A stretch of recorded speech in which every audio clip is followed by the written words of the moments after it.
Kadang-kadang ketika kita murah hati dalam cara-cara yang kecil bahkan tidak terlihat, justru hal ini dapat mengubah orang lain selamanya. Mari kita menjadi pelakunya, sehingga kita dapat mencerminkan kasih Kristus. Kita berdoa.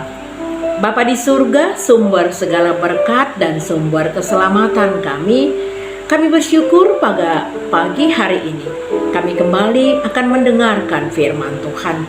Bukalah hati dan pikiran kami untuk mendengarkan firman Tuhan dan mengubah hidup kami seturut dengan kehendak Tuhan. Kiranya Roh Kudus menolong kami. Amin. Firman Tuhan sebagai renungan kita pada pagi hari yang menyapa kita diambil dari kitab Mazmur 112 ayat 5. Mujur orang yang menaruh belas kasihan dan yang memberi pinjaman, yang melakukan urusannya dengan sewajarnya.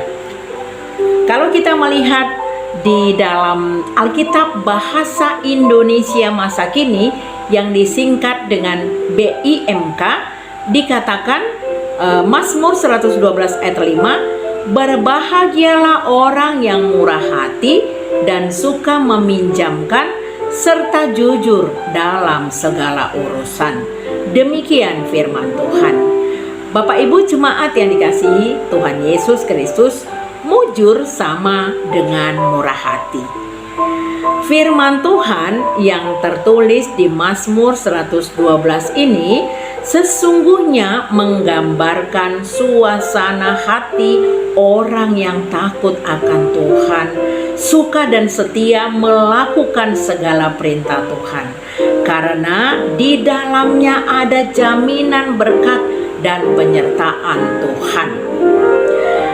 Bapak Ibu jemaat yang dikasihi Tuhan Yesus Kristus, murah hati merupakan perintah Tuhan yang harus dinyatakan dalam tindakan yang konkret, tidak hanya lisan. Dinyatakan dengan perbuatan, tidak hanya perkataan. Murah hati juga mencerminkan atau meneladani Tuhan Yesus yang murah hati. Kata murah hati berasal dari kata eleu yang berarti berbelas kasih. Dalam Alkitab, contoh seorang yang bermurah hati adalah perumpamaan orang Samaria yang murah hati. Kemurahan hatinya terlihat dari perbuatannya yang tidak memandang dari mana orang yang ditolongnya itu berada.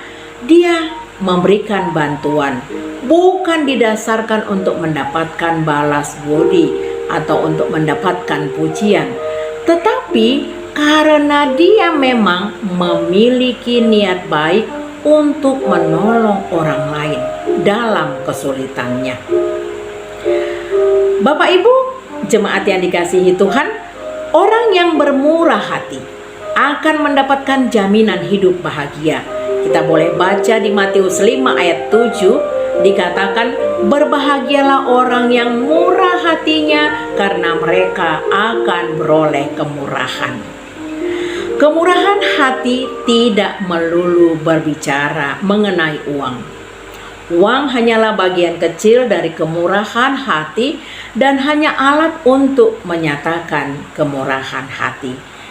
Kemurahan hati itu adalah suatu sikap hati yang penuh dengan belas kasihan. Apa alasan kita harus memiliki kemurahan hati?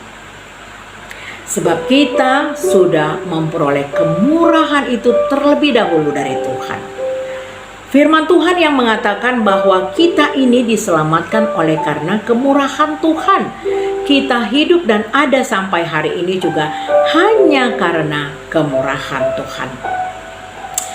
Tentu saja manusia sedikit pun tidak mempunyai andil untuk hidup dan matinya. Oleh karena itu, mari kita bermurah hati kepada setiap orang. Sesuai dengan firman Tuhan hari ini, kita diingatkan untuk menjadi orang yang dalam hidupnya menaruh belas kasihan kepada sesamanya. Orang yang bermurah hati tentunya memiliki empati terhadap sesama. Orang yang hidupnya suka memberi pinjaman, tetapi dengan wajar dan bijaksana ketika ada masalah diselesaikan dengan baik. Orang yang hatinya teguh dan tetap percaya kepada Allah walau banyak beban pergumulan hidupnya, tidak menjadikan alasan untuk tidak peduli kepada orang lain. Ia tetap hidup dengan murah hati. Refleksi kita pagi hari ini adalah mari kita nikmati dan syukuri kemurahan hati dalam setiap perjalanan kehidupan kita yang kita alami. Tidak semata karena uang, namun perhatian dan rasa ikut berempati kepada orang lain membantu kita, membantu mereka untuk memberi kekuatan dan memberikan semangat sehingga mereka dapat melewati persoalannya. Mungkin tampaknya sederhana yang kita alami, tetapi dari hal yang sederhana itulah kita mengerti jika kemurahan Tuhan membuat kita bermurah hati setiap hari. Amin. Terima kasih ya Aba ya Bapa, kami sudah mendengarkan firman Tuhan. Ajaran Tuhan untuk bermurah hati haruslah kami lakukan sekecil apapun setiap hari ya Bapa, agar hidup kami berdampak positif di dalam kehidupan kami ya Bapa. Terpuji namamu, terima kasih ya Bapa. Amin. Kasih karunia dari Tuhan Yesus Kristus dan kasih dari Allah Bapa dan persekutuan dari Roh Kudus kiranya memberkati kita sekalian. Amin. Selamat beraktivitas, Tuhan Yesus memberkati.